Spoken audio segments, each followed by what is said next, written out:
शर्मा जी का लड़का, आपकी असफलताओं को हाईलाइट करने वाला पड़ोसी का वो लड़का जो देश में सबसे आम मेटाफर है। किसका मेटाफर है? आपकी असफलताओं का। खैर, मान लीजिए एक बार शर्मा जी के लड़के की करारी सी सरकारी नौकरी लगी। परिवार की खुशी का ठिकाना नहीं। लेकिन फिर एक दिन शर्मा जी के बेटे को सरकार की ओर से एक खत आया कि नौकरी आपको नहीं दी जाएगी। वजह, आप अपनी गर्लफ्रेंड से बहुत प्यार करते हैं। सुनने में अजीब लगा, है ना? भाई, प्यार करने के लिए किसी से किसी की नौकरी छीनते हैं क्या? ये तो अन्याय है। ऐसा ही अन्याय हुआ था एक और लड़के के साथ, मोहब्बत करने की वजह से जिससे उसका अपॉइंटमेंट छीन लिया गया था। फर्क बस इतना था कि उसे लड़की नहीं, लड़के से प्यार था। अब अगर आपको अचानक लगने लगा है कि समलैंगिकता की वजह से नौकरी गई तो उसके साथ ठीक हुआ, तो आपको ये एपिसोड पूरा देखने की सख्त जरूरत है। नमस्ते, मेरा नाम प्रतीक्षा है और आप देख रहे हैं दी ऑर्डिनरी शो। शर्मा जी का लड़का तो काल्पनिक है, लेकिन ये घटना कोई कल्पना वाली घटना नहीं है। सच में एक आदमी के साथ ऐसा हुआ है, उत्तर प्रदेश के बुलंदशहर में। अच्छी बात यह रही कि इलाहाबाद हाई कोर्ट ने इस आदमी के पक्ष में फैसला सुनाया और इसे दोबारा नौकरी पर रखने का आदेश दे दिया। लेकिन ये समलैंगिकता क्या है, ये मामला क्या है, और समलैंगिकता को लेके हमारे यहाँ इतना टैबू क्यों है? इसे सेक्शन 377 के तहत अपराध के दायरे से हटाने के बाद भी इस पर बहुत कुछ काम होना बाकी है। इन सभी मुद्दों पर बात करेंगे आज की बड़ी खबर में। लेकिन पहले जान लेते हैं आज की सुर्खियां। पहली सुर्खी, प्रिया रमानी डेफेमेशन केस में आज कोर्ट का फैसला आना था, जो कि नहीं आया और अब फैसला सुनाने की तारीख कोर्ट ने 17 फरवरी तय की है। मामला 2017 में शुरू हुआ था, जब हॉलीवुड में प्रोड्यूसर रहे हार्वी वाइनस्टाइन पर कई लड़कियों ने यौन शोषण के आरोप लगाए थे। इस मामले के बाद कई देशों की लड़कियां अपने साथ हुए यौन शोषण पर बोलने लगी थी। प्रिया रमानी ने वोग मैगजीन के लिए तब एक आर्टिकल लिखा था, जिसमें उन्होंने एक एक्स बॉस के बारे में बताया था, जिसने एक इंटरव्यू के दौरान उनका यौन शोषण किया था। प्रिया ने उसमें किसी का नाम नहीं लिया था, मगर साल 2018 में मीटू मूवमेंट ने इंडिया में आग पकड़ी।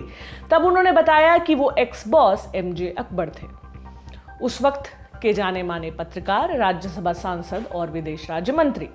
कई आरोप लगने के बाद एमजे अकबर को सभी पदों से इस्तीफा देना पड़ा था, मगर तब उन्होंने प्रिया रमानी पर डेफेमेशन यानी मानहानि का केस किया था, जिसका फैसला रूज एवेन्यू डिस्ट्रिक्ट कोर्ट ने 1 फरवरी को सुरक्षित कर लिया था। आज सुनाने वाली थी, मगर कोर्ट ने कहा कि उन्हें रिटन सबमिशन देरी से मिले, इसलिए फैसला भी डिले होगा। दूसरी सुर्खी उस औरत से जुड़ी है जो कुछ दिन पहले ही पाकिस्तान से भारत आई थी। हम बात कर रहे हैं हसीना बेगम की। 18 साल तक पाकिस्तान की जेल में रहने के बाद हसीना भारत के औरंगाबाद वापस आई थी। 65 बरस की थी। इस बात की जानकारी हमने आपको पहले भी अपने शो में दी थी। अब खबर यह है कि हसीना का निधन हो चुका है। 9 फरवरी को जब वो सो रही थी, तब उन्हें कार्डियक अरेस्ट आया और उनकी मौत हो गई। ये जान लीजिए कि हसीना अपने पति के कुछ रिश्तेदारों से मिलने के लिए 18 साल पहले लाहौर गई थी, जहां उनका पासपोर्ट गुम हो गया था। जिन रिश्तेदारों से मिलने गई थी, उनका एड्रेस भी गुम हो गया था, जिसके बाद उन्हें जेल भेज दिया गया था। अगली सुर्खी जुड़ी है एक्ट्रेस सनी लियोनी से। इनकी गिरफ्तारी पर केरल हाई कोर्ट ने रोक लगा दी है। सवाल आ रहा होगा ना कि गिरफ्तारी का मामला आया ही कहां से? बताते हैं। समाचार एजेंसी पीटीआई के मुताबिक एक इवेंट मैनेजमेंट कंपनी ने सनी और 2 अन्य लोगों के खिलाफ चीटिंग का केस फाइल किया था। आरोप लगाए थे कि 2019 में पेमेंट के तौर पर 29 लाख रुपए लेने के बाद भी सनी ने कोची में एक फंक्शन को अटेंड नहीं किया था। इसी केस में गिरफ्तारी पर कोर्ट ने रोक लगाई है। दरअसल इस मामले में सनी, उनके पति डैनियल और एक और व्यक्ति ने पहले ही कोर्ट में जमानत की अग्रिम याचिका दायर कर दी थी। इसी याचिका में यह फैसला दिया गया।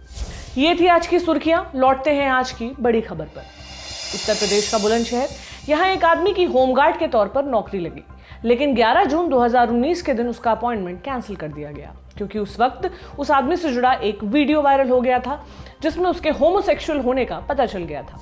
इसके बाद होमगार्ड ने डिस्ट्रिक्ट कमांडेंट से नियुक्ति रद्द करने का फैसला किया, ये कहते हुए कि वो व्यक्ति अप्रिय गतिविधियों में शामिल है। इसी मुद्दे से जुड़ी एक और खबर हम आपको बताते हैं। ये केस लखनऊ का है। यहाँ पिछले साल नवंबर में 2 लड़कियों ने शादी कर ली थी। एक का नाम सीमा जमीर था, दूसरी का प्रिया सैनी। दोनों साथ रहना चाहती थी। 1-2 दिन पहले सीमा लखनऊ के ठाकुरगंज थाने पहुंची। बताया कि उसे और उसकी पत्नी के घर वालों ने उन्हें कैद कर लिया है। सीमा किसी तरह भागकर थाने पहुंची और बताया कि प्रिया अभी कैद में है। शुरुआत में पुलिस को कुछ समझ नहीं आया कि औरत की पत्नी कैसे हो सकती है। बाद में पुलिस पहुंची प्रिया के घर, उसे और उसके घर वालों को थाने ले आई, जहां प्रिया ने बताया कि उसने सीमा से मंदिर में शादी कर ली थी। दोनों किराए के घर पर साथ रहना चाहते थे, लेकिन परिवार वाले इसके खिलाफ थे। इंडिया टुडे से जुड़े पत्रकार आशीष श्रीवास्तव ने बताया कि इस मामले में पुलिस ने कोई केस दर्ज नहीं किया। दोनों के घर वालों से बात की। घर वालों ने कहा कि वो आपस में ये मसला सुलझा लेंगे। फिर दोनों लड़कियों को उनके परिवार वालों के साथ घर भेज दिया गया। इस केस में भी दोनों लड़कियां शादी करके साथ रहना चाहती हैं, लेकिन वही मामला है कि शादी का अधिकार अभी नहीं मिला है। इससे बड़ा दुर्भाग्य उनके लिए क्या होगा कि अब वो साथ तक नहीं रह पा रही। लेकिन जिस केस से हमने खबर की शुरुआत की थी, उसका अंत सुखद है। अपॉइंटमेंट रद्द होने के बाद पीड़ित आदमी ने इलाहाबाद हाईकोर्ट का दरवाजा खटखटाया। हाल ही में इस मामले की सुनवाई हुई। बार एंड बेंच की रिपोर्ट के मुताबिक जस्टिस सुनीता अग्रवाल की बेंच ने विभाग के फैसले को खारिज कर दिया और पीड़ित व्यक्ति को दोबारा नौकरी पर रखने का आदेश दिया। कोर्ट ने कहा, याचिकाकर्ता सभी बकाये का हकदार होगा और उसे रेगुलर बेसिस पर सभी मानदेय भी दिया जाएगा। हाईकोर्ट ने यह भी कहा कि विभाग के इस फैसले से सुप्रीम कोर्ट के साल 2018 के आदेश का उल्लंघन होता है, जहां सुप्रीम कोर्ट ने कहा था कि किसी भी व्यक्ति का सेक्सुअल ओरिएंटेशन उसकी खुद की पसंद है और इसे एक अपराध की तरह देखना उस व्यक्ति की निजता के अधिकार में दखल देना होगा। हाईकोर्ट ने आगे ये भी कहा कि सुप्रीम कोर्ट साफ तौर पर यह कह चुका है कि अगर एलजीबीटी समुदाय का व्यक्ति अपने पार्टनर से पब्लिकली प्यार एक्सप्रेस करता है तो बड़े वर्ग की धारणा तब तक अड़ंगा नहीं डाल सकती जब तक ये अभद्र ना हो या फिर दूसरों को परेशान ना करे। आखिर में हाईकोर्ट ने कहा कि डिस्ट्रिक्ट कमांडेंट का फैसला प्रतिशोधी था। गनीमत रही कि इलाहाबाद हाईकोर्ट ने इस मामले में तर्कसंगत फैसला सुनाया और एक निर्दोष का करियर बचा लिया। अब बात निकली है तो थोड़ा ठीक से ही इस पर चर्चा कर ली जाए। समलैंगिक लोगों के अधिकारों के लिए हमारे देश में बहुत सारे लोग काम कर रहे हैं। यही वजह है कि साल 2018 में समलैंगिकता को आईपीसी यानी भारतीय दंड संहिता के सेक्शन 377 में अपराध के दायरे से बाहर कर दिया गया था। समलैंगिक रिश्ते यानी आप जिस जेंडर के हैं उसी जेंडर के व्यक्ति के साथ प्रेम संबंध में रहना। इसे हम और आप गे और लेस्बियन भी कहते हैं। 2018 का सुप्रीम कोर्ट का फैसला वाकई बड़ा कदम था, लेकिन फिर भी अभी भी बहुत सारे ऐसे पहलू हैं जिन पर काम होना बाकी है। शुरू से शुरू करते हैं। देखिए, आईपीसी का सेक्शन 377 अप्राकृतिक सेक्स पर बात करता है। इसी सेक्शन के मुताबिक कोई भी व्यक्ति जो प्रकृति के खिलाफ जाकर किसी आदमी, महिला या जानवर के साथ इंटरकोर्स करता है यानी शारीरिक संबंध बनाता है, उसे इस सेक्शन के तहत दोषी करार दिया जाएगा। साथ ही या तो आजीवन कारावास की सजा होगी या फिर 10 साल तक की कैद होगी। इसके साथ ही जुर्माना भी देना होगा। इसी सेक्शन के तहत समलैंगिक रिश्ते भी अपराध के दायरे में थे। इसे इस दायरे से बाहर करने के लिए सबसे पहले आवाज उठाई एनजीओ नास फाउंडेशन ने। इकोनॉमिक टाइम्स की रिपोर्ट के मुताबिक 2001 में इस फाउंडेशन ने दिल्ली हाईकोर्ट का दरवाजा खटखटाया। 2009 में कोर्ट ने सहमति से एक ही जेंडर के 2 एडल्ट्स के बीच बनने वाले संबंधों को अपराध के दायरे से बाहर कर दिया। तब कोर्ट की चीफ जस्टिस एपी शाह और जस्टिस एस मुरलीधर की बेंच ने कहा था, आईपीसी के सेक्शन 377 जो निजी तौर पर वयस्कों के बीच सहमति से बनने वाले शारीरिक संबंधों को अपराध के दायरे में लाता है। हम ये घोषणा करते हैं कि यह सेक्शन संविधान के आर्टिकल 21, 14 और 15 का उल्लंघन करता है। संविधान का आर्टिकल 21 किसी भी व्यक्ति के जीवन जीने की आजादी और व्यक्तिगत आजादी की बात करता है। आर्टिकल 14 समानता का अधिकार देता है और आर्टिकल 15 ये कहता है कि किसी नागरिक के साथ जाति, धर्म, लिंग, नस्ल और जन्म के स्थान के आधार पर भेदभाव नहीं किया जा सकता। समलैंगिक लोगों के लिए लड़ने वाले लोगों ने हाईकोर्ट के फैसले का जमकर स्वागत किया था, लेकिन साल 2013 में सुप्रीम कोर्ट ने इस फैसले को पलट दिया।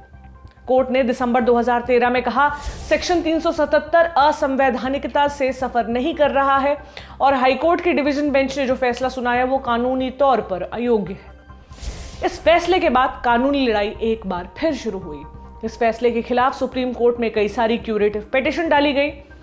ये पिटीशन तब डाली जाती है जब रिव्यू याचिका खारिज हो जाए या उस पर सुनवाई कर ली जाए, यानी ये किसी फैसले पर विचार करवाने का आखिरी रास्ता होती है। फरवरी 2017 में तब के chief justice of India T S Thakur ने इन क्यूरेटिव पिटीशंस पर विचार करने के लिए एक संवैधानिक बेंच बनाने का आदेश दिया। इसमें 5 जज शामिल थे। फिर आया 6 सितंबर 2018 का दिन। इस बेंच ने समलैंगिकता को सेक्शन 377 के तहत अपराध के दायरे से हटा दिया। यह फैसला कहलाया नवतेज सिंह जौहर बनाम यूनियन ऑफ इंडिया। भारत के इतिहास में ये एक ऐतिहासिक दिन बन गया। जिस बेंच ने यह फैसला सुनाया उनमें शामिल थे उस वक्त के chief justice of India Deepak Mishra, justice RF Nariman, justice AM Khanwilkar, justice DY Chandrachud और जस्टिस इंदु मल्होत्रा। फैसला सुनाते वक्त कोर्ट ने कहा, सेक्शन 377 एक पक्षीय है। LGBT समुदाय के पास भी बाकी लोगों की तरह अधिकार हैं। बहुमत वाले नजरिए और लोकप्रिय नैतिकता संवैधानिक अधिकारों को निर्धारित नहीं कर सकती। जस्टिस चंद्रचूड़ ने कहा था, कौन तय करता है कि क्या प्राकृतिक है और क्या अप्राकृतिक? क्या स्टेट के पास ये निर्णय लेने का अधिकार है? सेक्सुअल ओरिएंटेशन के अधिकारों को खारिज करना निजता के अधिकारों का हनन है। कुछ औपनिवेशिक कानूनों के कारण नागरिकों को अंधेरे में नहीं धकेला जा सकता। एक औपनिवेशिक विधायिका ने सेक्शन 377 को आपराधिक बनाया था। ये एक पुरानपंथी वाला औपनिवेशिक कानून है। इसने नागरिकों के एक समूह को हाशिए पर ला दिया है। ये लैंगिक रूढ़िवादिता पर बना हुआ है। सुप्रीम कोर्ट का यह फैसला वाकई कई मायनों में अहम था। देश में LGBT समुदाय के लोगों के अधिकारों की रक्षा करने की ओर पहला कदम था। लेकिन अब भी कई सारे अधिकार ऐसे हैं जो इन समुदाय के लोगों के पास नहीं हैं, जैसे शादी का अधिकार, कपल के तौर पर बच्चा गोद लेने का अधिकार, समाज के लोग किसी तरह से परेशान ना करें, इसे लेकर भी कोई कानून नहीं है। क्या मांग है इस समुदाय से ताल्लुक रखने वाले लोगों की, ये जानने के लिए हमने कुछ समलैंगिक लोगों से बात की। उन्होंने क्या कहा, सुनिए। इंसान को सबसे पहले बेसिक एंटी डिस्क्रिमिनेशन लॉज चाहिए। अब आके अगर आपको सड़क पे कोई लिंच कर दे या कोई पीट दे क्योंकि आप एक विजिबली क्वेयर पर्सन है, आप अपने आप को एक्सप्रेस कर रहे हैं। अब जैसे मैं यहाँ हुडी में बैठा हुआ हूँ, ये इस अटायर में शायद मुझे कोई आइडेंटिफाई ना करे, लेकिन जब मैं साड़ी पहनता हूँ तब मुझे कौन से लॉस प्रोटेक्ट कर रहे हैं? क्योंकि मेरे को तो कोई भी आके हरास या कुछ भी कर सकता है। मैं किन लॉस के अंडर जाके वो ग्रीवियंसेस फाइल करूं? मैं कहां से किन लॉस के अंडर प्रोटेक्टेड हूं? बुलंदशहर के जिस मामले पर हमने सबसे शुरू में बात की थी, उसी तरह की कई घटनाएं हो चुकी हैं। कई लोगों को केवल इसलिए कि वो LGBT समुदाय से आते हैं नौकरी से निकाला जा चुका है। इस पर हमें अपना एक्सपीरियंस बताया सिंदूर ने, जिनकी पार्टनर के साथ भी ऐसा ही हुआ था। क्या बताया सिंदूर ने, सुनिए। सिचुएशन हमारे साथ भी एक सेम हुआ था, क्योंकि जैसे media is a place where आप एक बंदे को ऊपर तक ले जा सकती है और उनको नीचे भी घसीट सकते हैं, ठीक है। Media has that power in it. तो मीडिया ने हमारे बारे में क्या कर दिया था, मे बी उनको कुछ हुआ था, मैंने कि उनको रॉन्ग इन्फॉर्मेशन मिले थे कहीं से, तो उन्होंने ये छाप दिया कि वी आर मैरिड, और मे बी हमारे नाम सब अलग कर दिए थे, हमारा फेस मॉब नहीं हुआ था, पूरे सोसाइटी में ये हो गया था, and it gave a wrong image.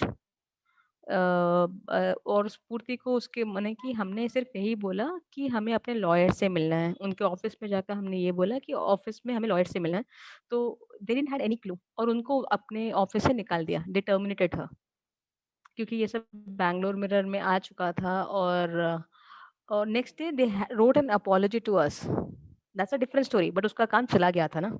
Then उनके ऑफिस ने उनसे माफी मांगा जो भी था, और they called her back, but it is not good to go back, it is not a dignity, right? Section 377 क्या है, इस पर हमने पहले भी बात की थी, लेकिन इसे थोड़ा और ठीक से समझते हैं एक्सपर्ट की जुबानी। 377 एक आईपीसी का सेक्शन है, हमारे पीनल कोड जो आईपीसी है 377 उसे अननेचुरल ऑफेंसेस डिफाइन करता है। कोई भी carnal intercourse which is against nature, उसे 377 के अंदर डाला गया है। 377 के अंदर कोई भी ऐसा सेक्सुअल इंटरकोर्स जो बिटवीन मैन टू मैन है, वुमेन टू वुमेन है, जो कि नेचर में नहीं है, उन सब चीजों को इसके अंदर डाला है। Even with the animal, with everything डाला गया। ये सब चीजें जो है 2018 से पहले तक की थी, मगर 2018 के अंदर एक हमारा सुप्रीम कोर्ट का जजमेंट आया। मैं इसके बारे में थोड़ा सा मैं बता देता हूँ कि 377 जो ये पहले क्या होता, होमोसेक्सुअलिटी 377 के अंदर एक क्राइम था। तो इसके अंदर दिल्ली हाई कोर्ट में एक नाज का जजमेंट आया था, नाज ऑर्गेनाइजेशन है, उसका जजमेंट आया था। उन लोगों ने, दिल्ली हाई कोर्ट ने कहा कि इसे डीक्रिमिनलाइज कर देना चाहिए। ये जजमेंट जो है, इस जजमेंट को चैलेंज किया गया सुप्रीम कोर्ट गया। सुप्रीम कोर्ट ने कहा नहीं, अभी हमारा सोसाइटी इतनी ग्रोन अप नहीं है, और इसे रिक्रिमिनलाइज कर दिया, फिर से इसे क्राइम कर दिया। फिर 2018 के अंदर ये फिर से सुप्रीम कोर्ट 5 जज की बेंच के सामने ये सुप्रीम कोर्ट में गया और यही इशू हुआ कि सेम सेक्स की जो राइट्स हैं उसके बारे में सुप्रीम कोर्ट में चर्चा हुई। सुप्रीम कोर्ट ने उसके अंदर 377 को पार्टली डीक्रिमिनलाइज कर दिया। पार्टली डीक्रिमिनलाइज का मतलब है अगर एक एक्ट जो है if it happens without the consent of both the person, then it is a criminal offense under 377. But suppose if it is a consensual act और दोनों की मर्जी से हुआ है तो वो एक क्रिमिनल ऑफेंस नहीं। अनलाइक हमारा जो लॉ बोलता है ये बहुत ज्यादा डिफाइन नहीं करता कि विल होनी चाहिए नहीं होनी चाहिए, इन सब चीजों को हमारा लॉ डिफाइन नहीं करता। अभी 377 तो सुप्रीम कोर्ट की जो जजमेंट थी एंड उस जजमेंट के हिसाब से it was given I think in 6th of September 2018 और उस जजमेंट के बाद LGBT कम्युनिटी का लिबरलाइजेशन भी बोला जाता है।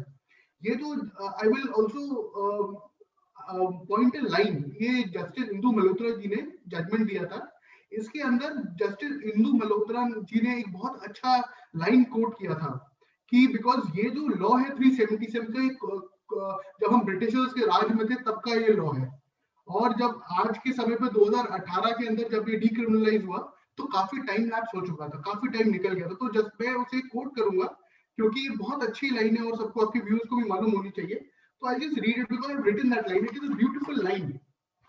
तो जस्टिस इंदु मल्होत्रा जी बोलती है कि history owes an apology to the members of the community and their families for the delay in providing redressal for the ignominy and ostracism that they have been suffered throughout century.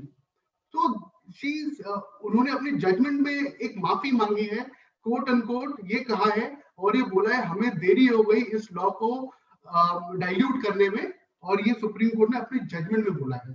ये जो judgement Indu Malhotra जी ने दिया था 6 सितंबर 2018 को, it was a 5 judgement which decriminalised section 377 और अब 377 किसी भी कंसेंसुअल एक्ट में लागू नहीं होता।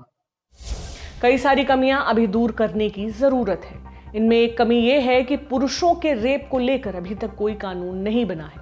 हमारे यहाँ रेप को लेकर जितने भी कानून हैं वो महिलाओं के लिए हैं। जेंडर न्यूट्रल कानून न होने की वजह से समलैंगिक पुरुषों को प्रताड़ित होने पर कोई रास्ता नहीं दिखता है। ये बात भविष्य की है, कानून भी भविष्य के लिए होने चाहिए। खैर, आपको दूसरे देशों के बारे में भी कुछ बता दें। दुनिया के करीब 29 देशों में सेम सेक्स मैरिज को परमिशन दी जा चुकी है। इन देशों में Taiwan, Australia, Germany, Colombia, Ireland, Scotland, France, Brazil, Sweden का नाम शामिल है। यूनाइटेड स्टेट्स में पहले कुछ ही राज्यों में सेम सेक्स मैरिज की परमिशन थी, लेकिन 2015 में सुप्रीम कोर्ट ने पूरे देश में इसे लीगल करने का फैसला सुनाया। अडॉप्शन की बात करें तो कई सारे देशों में, खासतौर पर जहां शादी की परमिशन है, वहां समलैंगिक कपल्स को बच्चे गोद लेने की भी इजाजत है। वहीं कुछ जगहों पर स्टेप चाइल्ड गोद लेने का हक मिला हुआ है। France, Germany, Denmark, United states में समलैंगिक कपल कानूनी तौर पर बच्चा गोद ले सकते हैं। उम्मीद है इंडिया में भी ऐसे पॉजिटिव बदलाव जरूर आएंगे और हमारा इंद्रधनुषी झंडा बुलंद होगा। अब वक्त है विदाई का और हमारे चलते चलते सेक्शन का। आज हम आपको सलाह दे रहे हैं अलीगढ़ फिल्म देखने की। कल्पना कीजिए, 2 सीन हैं। पहला, एक बड़ा शहर है। एक बड़ी कंपनी के दफ्तर की छत पर एक खूबसूरत सी साड़ी में एक लड़की एक लड़के को चूम रही है। दूसरा, उसी समय एक छोटे से शहर के एक छोटे से कमरे में एक आदमी दूसरे आदमी को चूम रहा है, कान पर, होठों पर, सीने पर। पहला आदमी दुबला पतला, मटमैली सी बंडी यानी बनियान पहने हैं, उसके बाल खिचड़ी हो रखे हैं, शरीर बूढ़ा हो गया है। और दूसरा आदमी एक रिक्शा वाला है, रिक्शा चलाकर अभी अभी आया है, जाने कब नहाया होगा, कितना पसीना हुआ होगा, उसका शरीर कितना गंधा रहा होगा। दोनों ही सीन्स में शारीरिक प्रेम की एक स्ट्रॉन्ग इच्छा है। दोनों ही सीन्स में प्यार है। दोनों मर्दों का प्रेम उतना ही सच्चा है जितना एक मर्द और एक औरत का। पहला सीन आपको इरोटिक लगेगा, लेकिन दूसरे में आप अपनी सीट पर हिलेंगे डुलेंगे, क्योंकि उसमें खुशबू नहीं है। इश्क शब्द को आप जिस तरह इमेजिन करते हैं, ये उससे कोसों दूर है। आप इसमें बॉलीवुड की किसी रोमांटिक फिल्म का कोई गाना फिट नहीं कर सकेंगे। आपकी इसी इमेजिनेशन को अलीगढ़ तोड़ देती है, इश्क की नई परिभाषा लिखती है। फिल्म जरूर देखिए, ये जानने के लिए कि समलैंगिकता को हमने बीते 10 मिनट में जितनी आसानी से आपको समझा दिया है, उतना आसान इंडिया जैसे कल्चर में उसे जीना नहीं होता। फिल्म डायरेक्ट की है हंसल मेहता ने, लिखी है अपूर्व असरानी ने, लीड रोल्स में है मनोज वाजपेयी और राजकुमार राव। फिल्म मिलेगी आपको Amazon प्राइम पर। यह था हमारा आज का शो, कल आपसे फिर मिलेंगे। शुक्रिया।